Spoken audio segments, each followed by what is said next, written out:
Bismillahirrahmanirrahim. Assalamualaikum warahmatullahi wabarakatuh. Alhamdulillahirrabbilalamin. Bersyukur kepada Allah Subhanahu wa taala dan bersalawat kepada Nabi Muhammad sallallahu alaihi wasallam. Allahumma sholli ala Muhammad wa ala ali Muhammad. Oke. Nah, berjumpa lagi bersama saya Solehuddin dalam tafsir tafsir Al-Munir surat Al-Fatihah part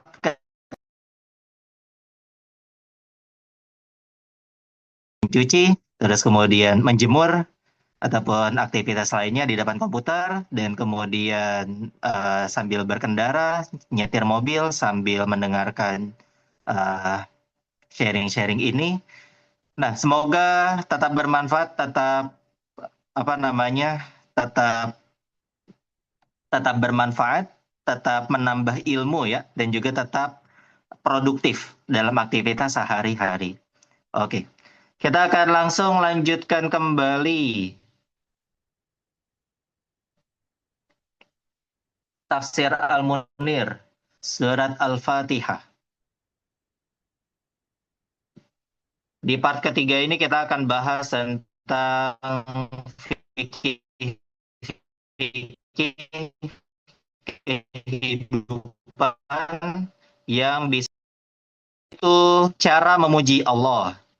Al-Fatihah, nasyid yang menciptakan hubungan dengan Allah, yang diajarkan Allah kepada kita, yang dibaca seorang mukmin dalam setiap kesempatan, dalam sholat, dan lainnya. Karena permulaannya diartikan, ucapkan segala puji bagi Allah Tuhan semesta alam. Dan itu berarti bahwa Allah memerintahkan kita agar melakukan pujian tersebut. Serta dia mengajari kita cara memuji dan menyanjungnya. Telah dipahami bahwa di antara etika berdoa adalah memulainya dengan memuji dan menyanjung Allah agar doanya lebih cepat dikabulkan. Oke. Jadi kita biasa ya, selain daripada sholat, kita baca surat Al-Fatihah.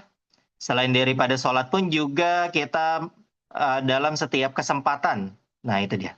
Ada garis bawahnya ini dalam setiap kesempatan.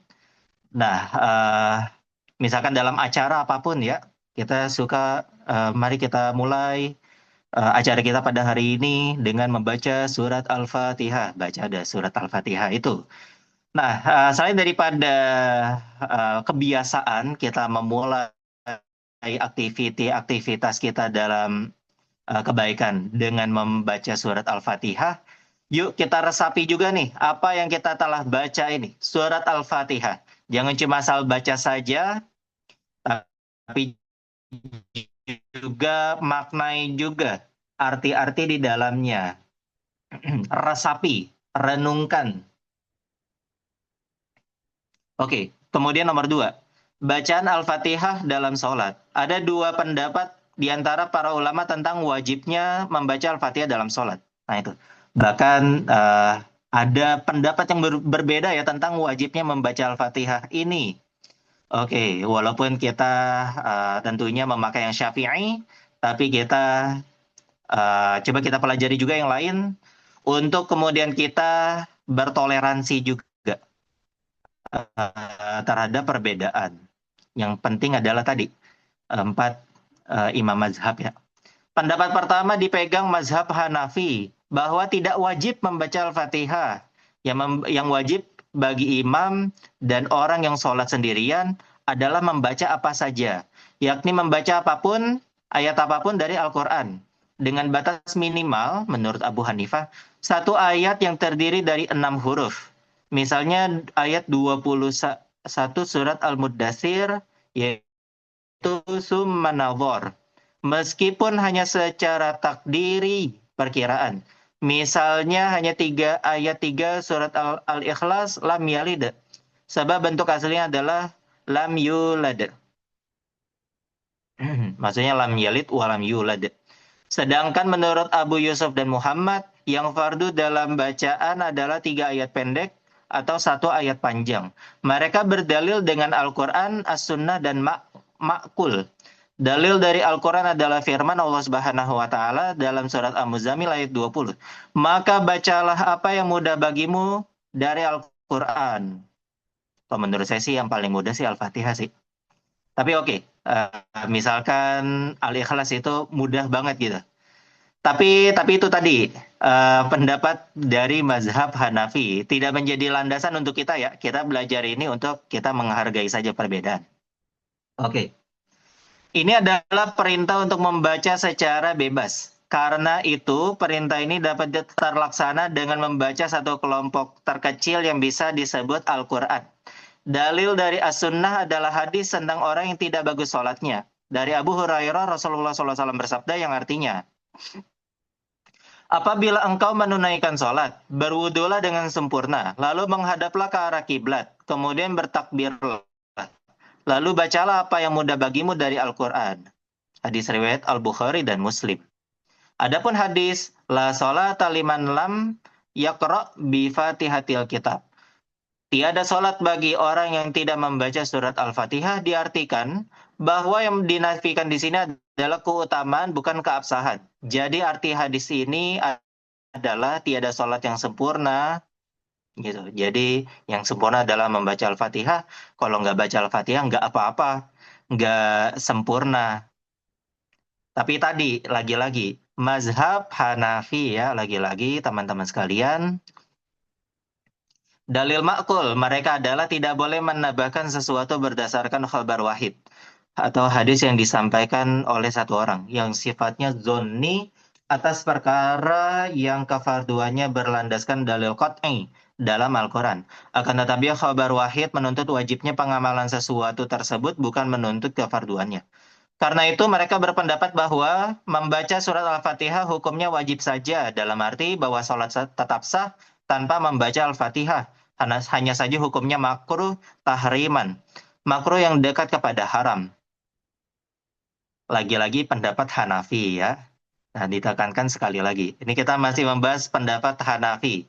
Bagi makmum tak ada kewajiban membaca surat atau ayat apapun menurut mazhab Hanafi, baik dalam sholat yang keras, yang samar, yang zuhur dan asar, ataupun yang bacanya keras, yang subuh, maghrib dan isya. Mereka juga berargumen dengan dalil Al-Quran, As-Sunnah, dan Qiyas. Dalil dari Al-Quran adalah firman Allah SWT dalam surat Al-A'raf ayat 204 yang artinya, dan apabila dibacakan Al-Quran, maka dengarkanlah baik-baik dan perhatikanlah dengan tenang agar kamu mendapat rahmat. Ayat ini menyuruh kita mendengarkan baik-baik dan memperhatikan dengan tenang. Dan mendengarkan itu khusus untuk sholat yang bacanya keras. Sedangkan memperhatikan dengan tenang mencakup sholat yang bacanya dengan samar maupun yang bacanya itu keras. Dalil dari As-Sunnah adalah sabda Nabi SAW yang artinya, barang siapa menunaikan sholat di belakang imam, bacaan imam terhitung sebagai bacaannya pula. Ini kita terapkan juga ya. Tapi kita masih membahas Hanafi.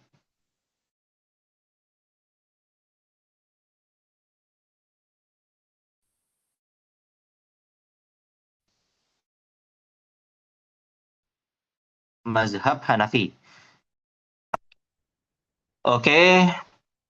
Adapun dalil dari Qiyas adalah bahwa jika makmum tidak membaca, tentu kewajiban tersebut tidak gugur dari tanggungan orang-orang yang masbuk.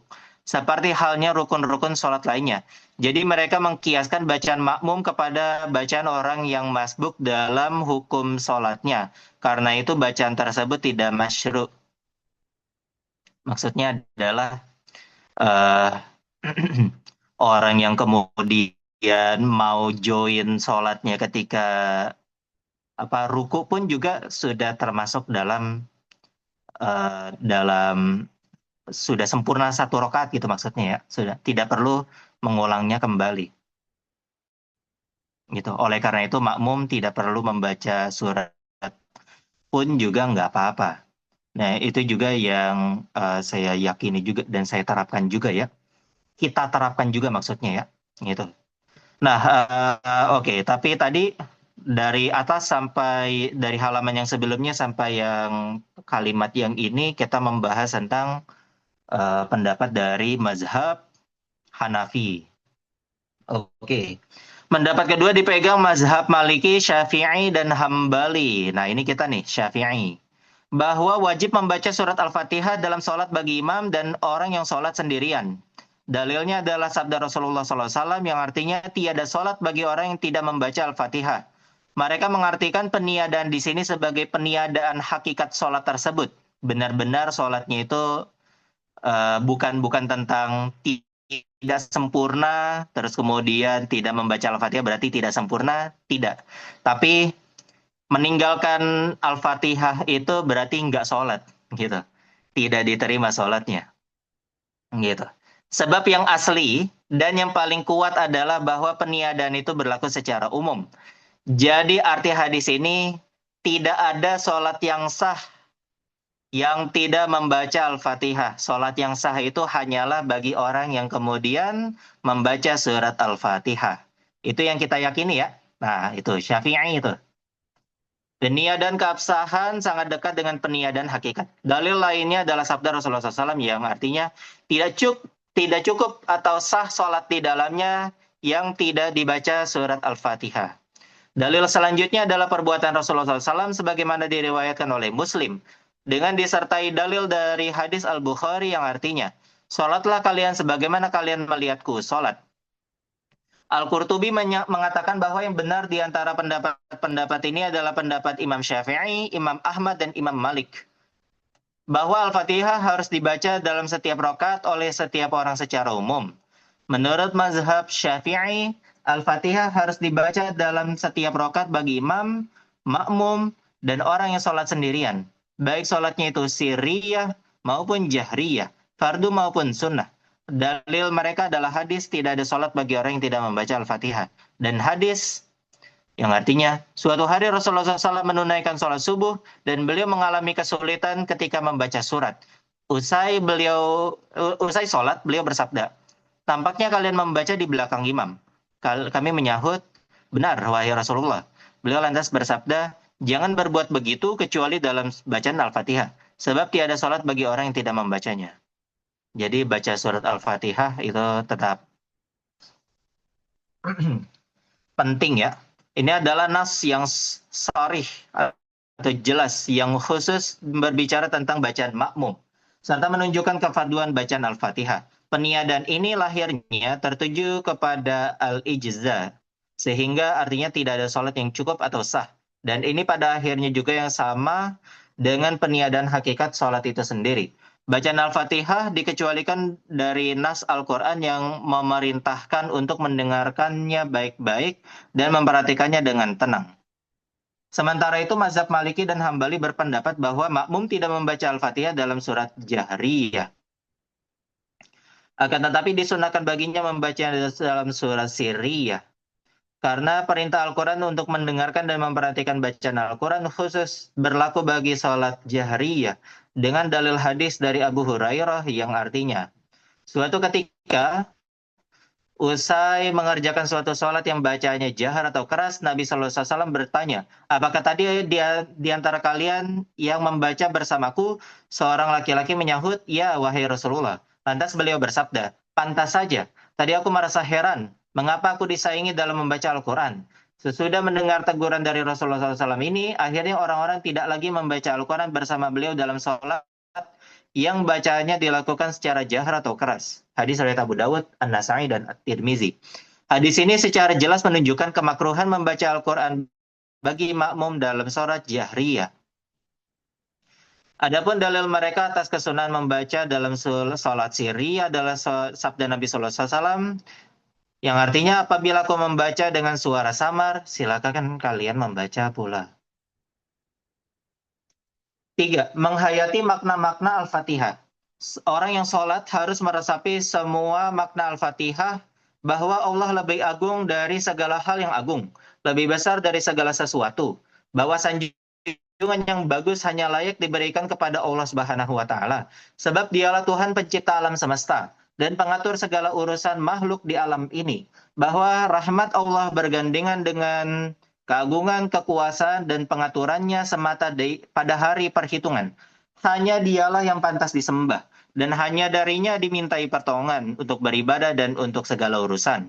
Dialah yang memberikan taufik dan pertolongan untuk menunjukkan ke jalan kebaikan dan kebenaran dalam ilmu dan amal.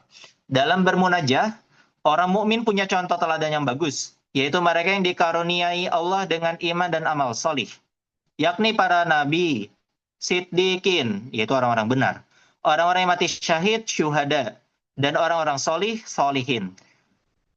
Di samping itu orang mukmin berhadapan dengan ibroh atau pelajaran, yaitu mereka yang dimurkai Allah lantaran memilih yang batil daripada yang hak dan mengutamakan kejahatan atas kebaikan.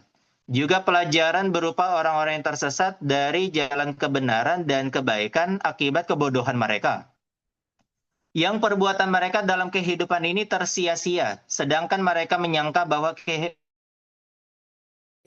mereka berbuat sebaik-baiknya. Karena itu tempat kembali mereka adalah neraka jahanam. Itu adalah seburuk-buruk tempat kembali. Adapun orang-orang yang hidup pada masa fatrah, masa terputusnya pengiriman rasul-rasul, misalnya hidup pada masa fatrah di zaman jahiliyah, tidak mukallaf, tidak dibebani dengan sesuatu syariat tertentu, menurut jumhur mereka tidak diazab di akhirat. Dalilnya adalah firman Allah SWT Al-Isra ayat 15 yang artinya, dan kami tidak akan mengazab sebelum kami mengutus seorang rasul. Namun sejumlah ulama berpendapat bahwa mereka adalah mukallaf dan tetap diazab di akhirat jika melakukan kejahatan, sebab akal semata sudah cukup untuk dalam taklif. Jadi asal seseorang punya akal, dia wajib merenungi kerajaan langit dan bumi, memikirkan pencipta alam, serta merenungkan ibadah dan pengagungan yang wajib baginya dalam kadar yang ditujukan oleh akal orang tersebut, serta dalam batas yang dicapai oleh ijtihadnya. Dengan begitu dia selamat dari azab di akhirat. Wallahu alam ya. Kalau terkait dengan itu tidak berkomentar banyak. Kita bisa kaitkan saja dengan zaman sekarang. Zaman sekarang tentunya Allah Subhanahu wa taala sudah mengutus seorang rasul di antara kita semua. Itu adalah Nabi Muhammad SAW. Gitu. Nah, selalu kita ini deh memohon pertolongan, menyembah hanya kepada Allah Subhanahu wa taala saja, memohon kepada Allah pertolongannya, memohon kepada Allah untuk tetap di jalan yang lurus, yaitu jalan para nabiyin dan para syuhada dan juga orang-orang yang solihin. Oke. Dan kemudian meminta kepada Allah Subhanahu wa taala untuk dijauhkan dari kesesatan. Oke, 4. Bacaan orang non-Arab. Para fuqaha, orang-orang yang ahli fikih, berijma bahwa tidak sah bacaan Al-Quran selain bahasa Arab. Juga tidak sah mengganti lafalnya dengan lafal lain yang berbahasa Arab, baik itu orang itu bisa membacanya dengan bahasa Arab maupun tidak. Dalilnya adalah firman Allah Subhanahu wa taala, yaitu Yusuf ayat 2 yang artinya berupa Al-Quran yang berbahasa Arab, dan juga Syu'ara ayat 195 yang artinya dengan bahasa Arab yang jelas. Alasan lainnya adalah karena Al-Quran adalah mukjizat, baik lafal maupun makna. Jika ia ditukar, susunannya berubah sehingga ia bukan lagi Al-Quran. Bukan pula sesuatu yang menyerupai Al-Quran, melainkan terhitung sebagai tafsir. Dan penafsiran berbeda dengan sesuatu yang ditafsirkan itu sendiri. Dia tidak pula menyerupai Al-Quran dengan mukjizat, yang mana manusia ditantang untuk membuat satu surah yang serupa dengannya. Gitu. Jadi nggak usah ganti-ganti gitu ya Al-Qur'annya ini, Al-Fatihahnya ini dengan terjemahan. Sehingga kita diolok-olok oleh orang lain, yang mana orang Muslim itu nggak paham apa yang mereka baca. Gimana tuh? Maka cuma ada satu jawaban, belajar. Gitu. Nah, kita sama-sama belajar di sini, termasuk saya juga. Nah, itu terkadang ya terlintas saja, maksudnya Al-Fatihah, baca selintas saja gitu. Yang penting baca gitu. Tertunaikan kewajibannya tanpa paham maksudnya apa. Gitu. Al-Fatihah. Padahal kita sudah baca tiap hari berkali-kali, berbelas-belas kali. Gitu. Nah, maka kita harus belajar. Jadikan olok-olok dari orang lain yang kemudian mengatakan bahwa orang Islam tidak mengerti apa yang mereka baca itu sebagai kritik. dan kemudian kita menerima kritikan tersebut, ayo sama-sama kita belajar. Al-Qurtubi, seorang ulama mazhab Maliki, membolehkan orang yang tidak bisa mengucapkan bahasa Arab mengganti bacaan Al-Quran dengan mengucap zikir yang ia bisa. Entah takbir, Allahu Akbar, tahlil, la ilaha illallah, tahmid, alhamdulillah, tasbih, subhanallah, atau la haula wa la quwata illa billah. Sementara Al-Kasani membolehkan orang yang tidak bisa membaca dengan bahasa Arab membaca Al-Fatihah dengan selain bahasa Arab. Oke, ya.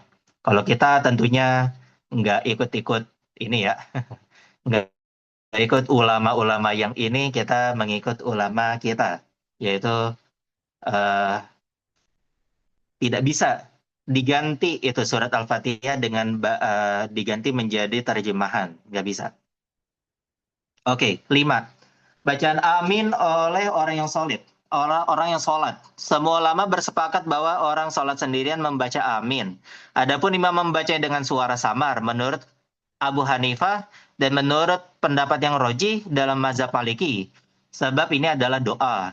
Namun ada riwayat dari Imam Malik bahwa imam tidak mengucapkan amin. Yang mengucapkan adalah makmum. Adapun menurut mazhab Syafi'i dan Hambali, imam membaca amin dengan suara jahar dalam sholat jahar. Sholat jahar tadi, subuh, maghrib, isya, sebagaimana kami telah terangkan sebelumnya. Sedangkan kalau zuhur dan asar, nggak usah amin yang keras. Ibnul Arabi dan Al-Qurtubi mengatakan bahwa yang benar adalah imam membaca amin dengan suara keras, sebab Ibnu Syihab Az-Zuhri berkata, Rasulullah SAW dulu mengucapkan amin. Hadis ini diriwayatkan oleh Al-Bukhari, Muslim, dan lain-lain. Dalam Sahih Al-Bukhari bahkan disebutkan sampai-sampai di dalam masjid bergemuruh dengan suara orang-orang yang mengucapkan amin. Adapun makmum membaca amin dengan suara samar menurut mazhab Hanafi dan Maliki, dan dengan suara yang keras dalam salat jahriyah, serta dengan suara samar dalam aminnya itu suaranya samar dalam sholat sirriyah menurut mazhab Syafi'i dan Hambali. Oke, jadi itu teman-teman sekalian terkait dengan tafsir surat Al-Fatihah part ketiga, luar biasa sekali. Surat Al-Fatihah, makna yang luar biasa hebat.